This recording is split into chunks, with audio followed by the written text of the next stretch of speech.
Grabe guys, no, sobrang haba na itong video na to. Hindi ko alam kung may katutura. Parang hindi siya healthy. Napansin ko, walang nakabukol. Siyempre, hindi ko naman sasabihin sa inyo kung tuwing kailan ako. Pagkakapain ko yung bag ko, talagang mararamdaman ko na nandun na siya. Talaga lumabas kanina. Sabi ko, oh, hindi siya maganda. Parang walang kwenta itong video na to. Pero may entrance fee doon. Kasi meron akong story time, may nangyari. Naikukwento ko sa inyo.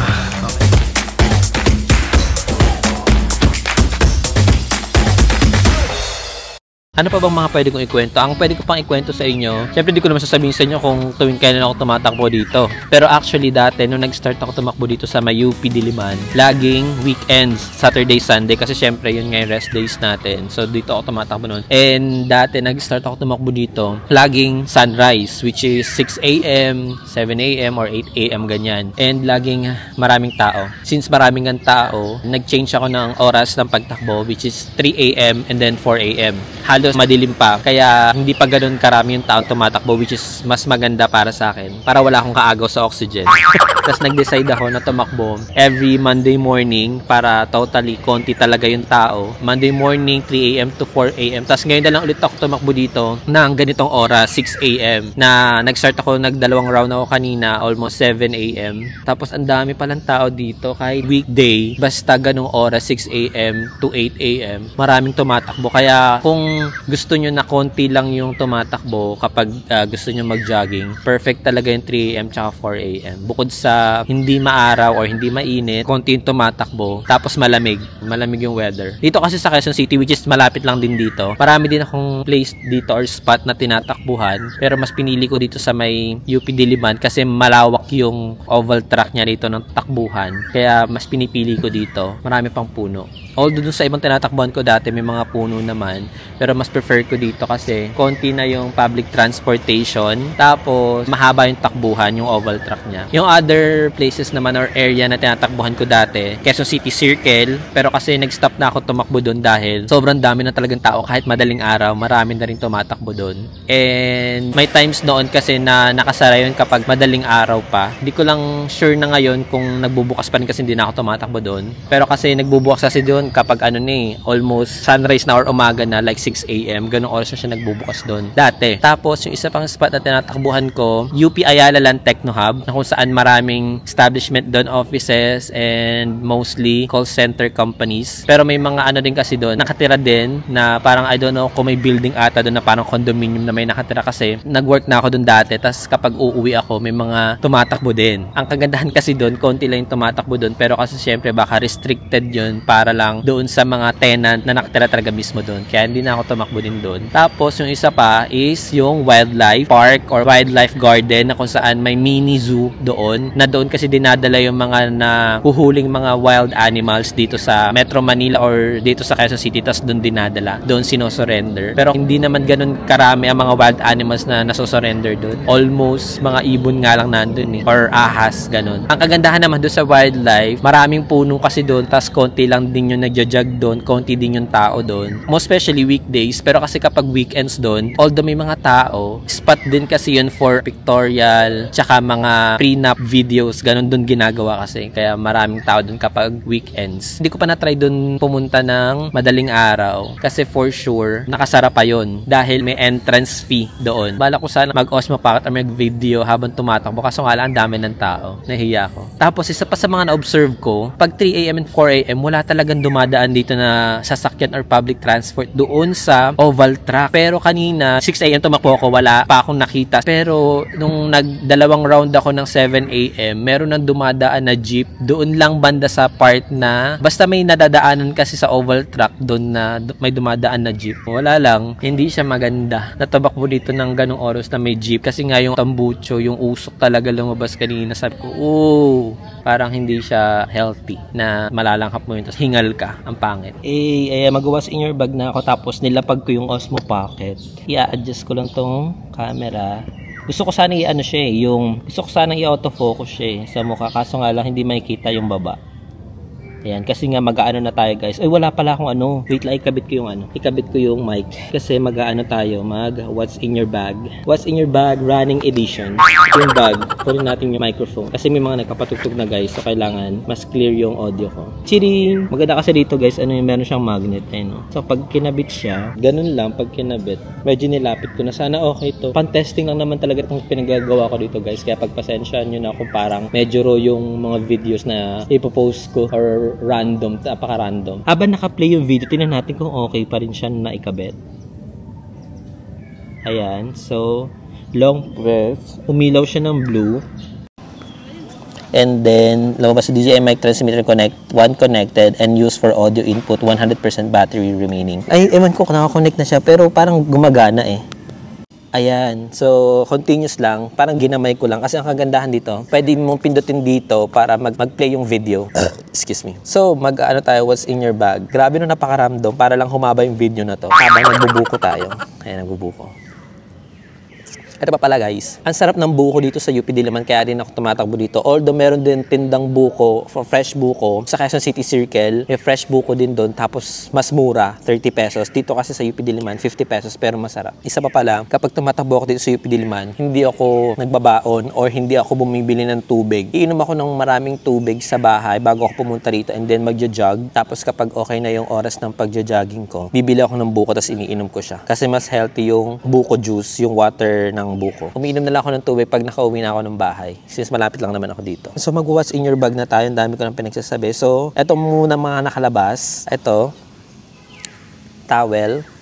Kung mapapasin nyo yung towel ko, ito ganito siya guys. So, ang ganda kasi nito dahil bukod sa malaki na siya, madali siyang ilagay sa kung saan man, lalo na sa bag na maliit. Tapos dito ko siya nilalagay sa lagayan ng yung lagayan ng drinks. Dito ko siya nilalagay. Kasama yung cover ng Osmo Pocket. Dito ko siya nilalagay. Tapos ano pa ba yung mga nandito sa gamit ko? Ito, yung isa sa mga handle para humaba yung Osmo Pocket. Tinanggal ko siya para makatayo. Kasi may isa rin ako accessories na magnet yung nasa likod para nadidikit ko siya tapos pwede ako mag-shoot or mag-film. Tapos ito, dito naman sa may maliit, ito talaga lagayan talaga ito ng mga earphone. Dito nakalagay yung earphone ko, yung AirPods.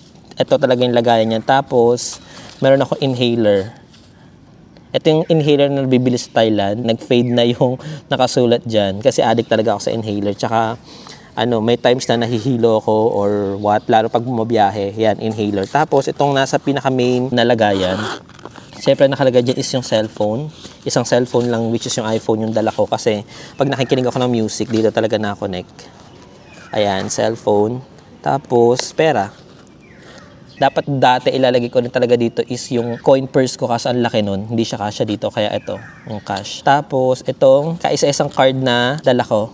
Health card. Kasi syempre pag may nangyari sa atin, wag naman sana, at least ready tayo, merong health card. Sana okay itong pagte-testing ko na medyo malapit yung microphone sa bibig ko. Laki pa naman ng boses. Grabe guys, no, sobrang haba na itong video na to. Hindi ko alam kung may katutura. Parang walang kwenta itong video na to. Pero pang-testing ko nga lang. Kaya kung may nanonood sa inyo dyan, thank you. Kung ayaw nyo manood dito, okay lang din naman. Pwede nyo naman i-skip. Pero wag i-skip ads. Pwede nyo naman i-play, di ba? Para pandagdag din sa view. Dancing in the moonlight. Babalik ako dun sa nagtitinda ng buko tapos papabuksan ko to para makain ko yung meat. So yun muna guys. So after ko nito siguro mag-outro na ako after kong kainin tong buko. Bye! Okay. Naka 1080p, 30 fps pa rin ako. Grabe yung pawis ko. Tapos may nangyari. Grabe. So, papalitan ko muna to into 4K, 30 FPS kasi meron akong story time, may nangyari na ikukwento ko sa inyo.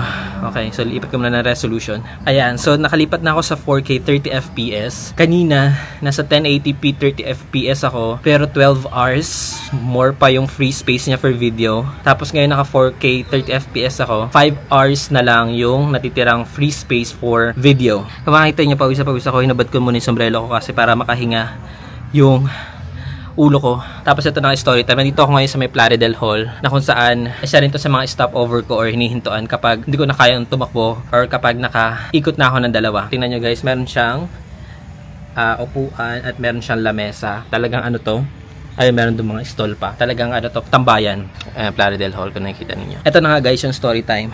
Di ba nung nag-ano kanina, what's in your bag? Dito sa may lagayan ng tubig, ko nilalagay yung panyo, tsaka itong microphone. Kanina kasi, after kong ubusin yung meat ng buko, mag-iisang round ulit ako ng 2 ikot sa oval track.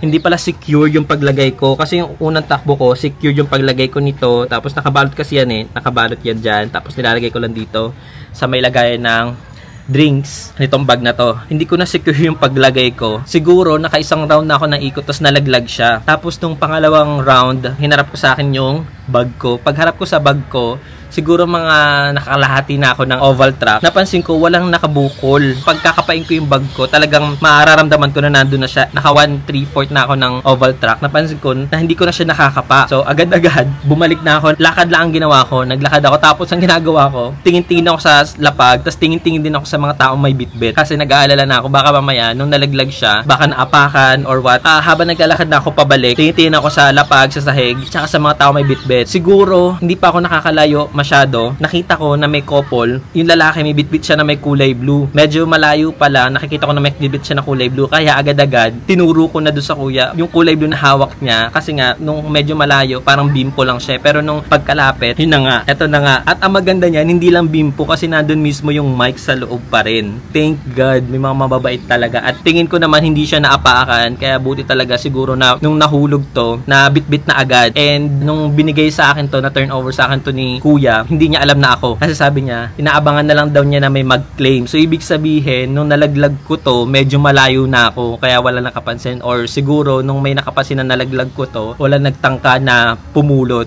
Tapos, yung nakapulot nito, hindi napansin na ako yung nakalaglag. Kasi, mag-jog kasi ako, naka-headset ako lagi. Tapos, medyo malakas yung volume pag nag-headset ako tapos nag-jog. So, ngayon, testing ko kung okay pa siya. Sana okay pa. Kasi kakabili ko lang nito. Ayan, so okay pa siya guys. Thank you Lord. Thank you Lord. Ay. At ang kagandahan nito, itong microphone lumalabas sa DJI, sa Osmo Pocket. 100% pa rin yung battery niya. Tapos ito namang camera, 56% na lang siya as of now. Kasi siguro, nililipat-lipat ko into 4K 30 FPS. Tapos nililipat ko rin to 1080p 30 FPS. Ititest ko na to. Ay, ang layo ng microphone. Ititest ko na to kapag nag-edit ako kung ano yung mas magandang resolution, yung 4K 30 FPS ba o 1080p 30 FPS. Surely na maganda naman talaga yung resolution ng 4K 30 FPS than the 1080p lang. Kasi syempre, 4K na yun Maganda talaga yung quality ng video. It's just that, kasi nga, like for example, mag-vlog tayo or mag-video shoot tayo sa isang lugar na kung saan hindi naman madalian ng paglipat ng files. So, aasa muna tayo sa capacity ng memory card na nandito sa Osmo Pocket. So, yun. Pero kapag okay naman, kasi may binili akong portable hard drive na 1TB na i-testing ko kung pwedeng ilipat yung files from iPhone papunta dun sa hard drive na yon. Para ang gagawin ko na lang, kasi etong Osmo Pocket connected kasi to dun sa iPhone. So, madali lang kunin yung mga files dito sa Osmo Pocket galing dun sa phone, tapos yung galing sa phone, ita-transfer ko naman doon sa hard drive. Ang dami kong mga pinagsasabi na walang kwenta. It's just gusto ko lang talaga guys i-testing ko, kaya bahala kayo manood dyan. Sa ngayon, siguro mag-outro na ako kasi ang haba nito. Siguro naka 20 o 30 minutes na to na video, pero syempre ikakat-cut ko yan tapos magiging 1-minute video na lang. Alright, so kung nakarating ka hanggang dito sa dulo ng pagwa-vlog ko kahit wala siyang ganong kakwenta, thank you so much. And gusto ko rin mag-thank you. Hindi ko alam kung nag-thank you na ako dun sa last video ko dun sa mga supporter. Kasi ang tagal kong hindi nagpo-post ng video, or lalo na dito sa YouTube na kung saan in-stop na rin yung ads. Syempre, hindi na rin kumikita itong YouTube na to. So, well, okay lang naman sa akin kasi para sa akin naman ang pagwa-vlog is side hustle ko lang to, and gusto ko naman yung ginagawa ko na to, kaya ako siya ginagawa. Siguro kapag bumalik yung ads or sabihin natin mag-monetize na to, good thing yun para sa akin. Pero isa din kasi kaya gusto ko rin bumalik is yung, di ko alam kung nag-aabang ba yung mga bagong followers ko sa Facebook page natin, or yung mga nagpa-follow sa akin sa TikTok, sa Instagram. Tapos yung ibang nagsusubscribe dito, may days talaga na wala na nagsusubscribe, pero span of week or month, nagpapadala pa rin sa akin ng email yung YouTube na may mga nagsusubscribe pa rin. So, I don't know kung sino-sino yung mga yun kasi hindi ko naman na pinopromote yung YouTube ko kasi nga wala naman akong bagong upload. Tapos, yung mga iba ko pang vlog is